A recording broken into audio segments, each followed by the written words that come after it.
Kamusta mga idol? PBA update muna tayo. Blackwater Bossing mababansagan na nga ba na tirador ng SMC Teams?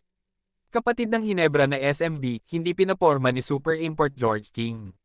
Hindi nga umubra ang SMB sa Blackwater sa kanilang pangalawang paghaharap ngayong Governor's Cup. Mukhang nagkakatotoo na nga talaga na malaking banta ang bossing sa kampanya ng Hinebra at SMB ngayong komperensya.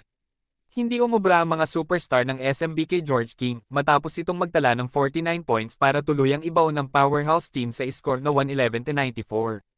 Ang Beermen ay naglaro nang wala ang kanilang import na si Jordan Adams dahil sa hamstring injury. Pero hindi naman pwedeng idahilan ng SMB ang pagkatalong ito dahil sa malalim naman ang roster nila. Nagtala si Junmar Fajardo ng 23 points at 12 rebounds habang si CJ Perez naman ay kumamada ng 21 points at 8 rebounds. Dahil sa panalo na ito ng Blackwater mga idol, lumaki ang tsansa nila na makapasok sa quarterfinals ng Governor's Cup. Kailangan lang matalo ang NLEX sa Barangay Hinebra para makuha ang kauna-unahang quarterfinals berth ng franchise sa PBA. Malaking dagok naman ito para sa Beermen dahil bukod sa injured ang kanilang import, nasira na din ang momentum nila dahil dalawang sunod na talo ang nalasap nila matapos ang makasaysayang panalo nila sa kapatid na Barangay Hinebra. Para tuloy madami ng gustong maniwala na bigay ang laro ng Hinebra sa SMB para bigyang pugay ang historic record ni Marshall Lassiter.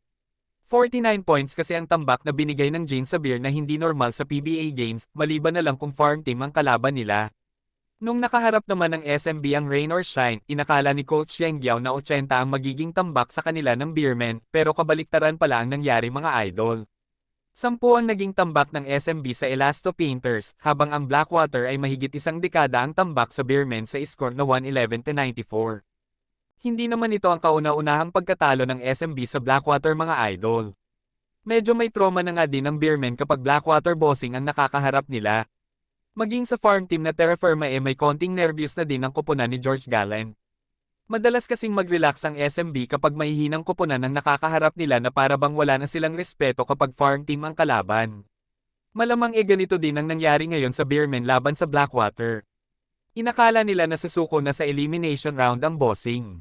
Sabi nga ni Coach Jeffrey Carriazo na nanalo sa kauna-unahang pagkakataon laban sa SMB, ayaw pa daw sumuko ng kanilang koponan ngayong gabi. Alam naman daw niya na kahit walang import ang San Miguel makukuha pa din nila ang panalo. Pero ayaw pa daw magpatalo ng kanilang super import na si George King kaya sana daw magtuloy-tuloy na sila sa quarterfinals. Kung magkataon magiging malaking banta ang bossing sa kahit sino mang powerhouse team na makaharap nila sa quarterfinals. Alam naman natin na magiging twice the beat disadvantage ang magiging posisyon nila dahil nasa ilalim pa din sila ng team standing. Posibleng makatagpo nila ang alinman sa mga koponan ng Hinebra, rain or shine o TNT depende sa magiging senaryo ng playoff. Hanggang dito na lang muna mga idol. Maraming salamat sa panunood.